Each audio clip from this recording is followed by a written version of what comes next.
This video was brought to you by Brilliant.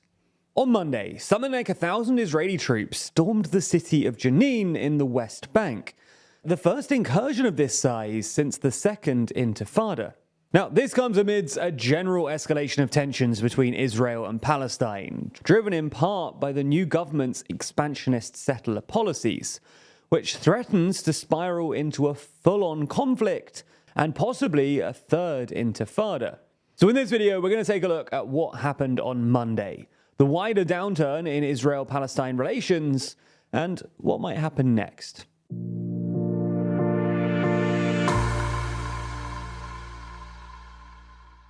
Before we start, if you haven't already, please consider subscribing and ringing the bell to stay in the loop and be notified when we release new videos.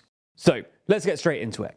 At about 1 a.m. on Monday morning, Israeli forces stormed the Palestinian refugee camp in the city of Jenin in the West Bank. This assault involved up to 1,000 Israeli troops, who were supported by drones, and is expected to continue for at least the next couple of days. According to Israeli officials, Monday's raid targeted a joint operation command center of a Palestinian militant group as part of an extensive counter-terrorism effort. An IDF spokesperson said that the operation was a focused brigade-sized raid and insisted that Israel didn't intend on holding ground, while another said that the purpose of the raid was to, quote, break the safe haven mindset of the camp.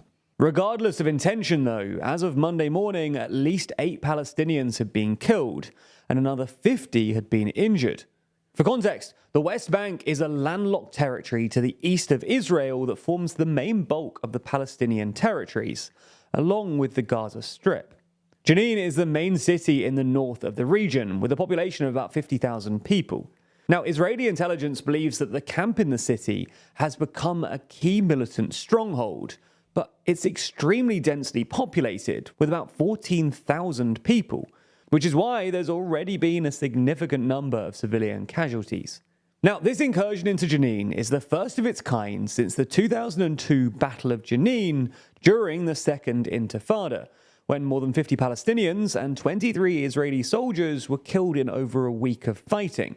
But despite that, this recent incursion didn't come as a complete surprise. Just a couple of weeks ago, Israeli forces staged a helicopter raid on Jenin, which killed 5 Palestinians and injured 91 more. In fact, Monday's raid is part of a wider pattern of escalation between Israel and Palestine.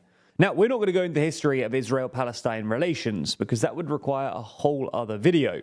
But the main thing you need to know is that tensions between Israel and Palestine, and especially between Palestinians and Israeli settlers in the West Bank, have escalated since Netanyahu's far-right government took office in December.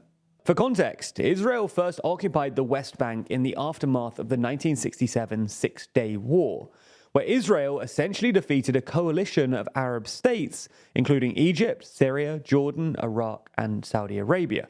At the time, these were mainly military settlements, intended to basically maintain law and order in the area. But these then developed into civilian settlements, despite the fact that the UN, International Court of Justice, and even the Israeli Supreme Court have all declared civilian settlements illegal and a violation of the Fourth Geneva Convention, which stipulates the occupying power shall not deport or transfer parts of its own civilian population into the territory it occupies. But pre-existing settlements have been expanded and new settlements have been built since, with the rate of development changing depending on the Israeli administration in charge.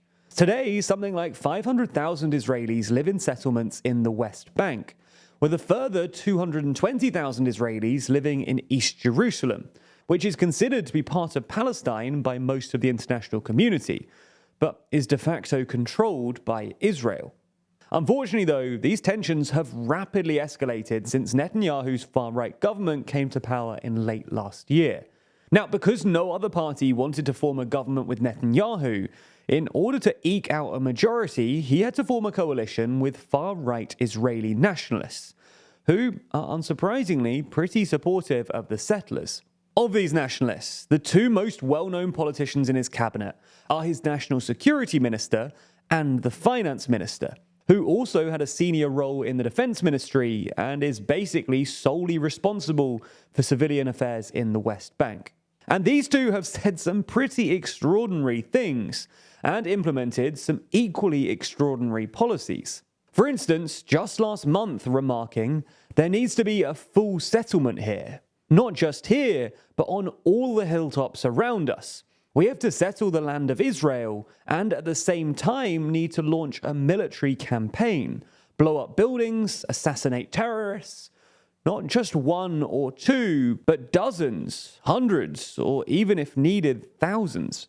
That's not all. They've also said that one of the government's core missions is to double the West Bank's settler population, and that certain Palestinian villages should be entirely wiped out by settlers.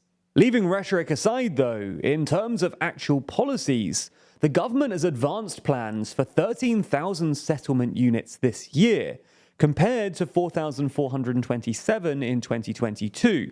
And it's not even just new buildings. A newspaper investigation from this weekend found that the ministry had basically stopped demolishing illegally constructed settlements entirely.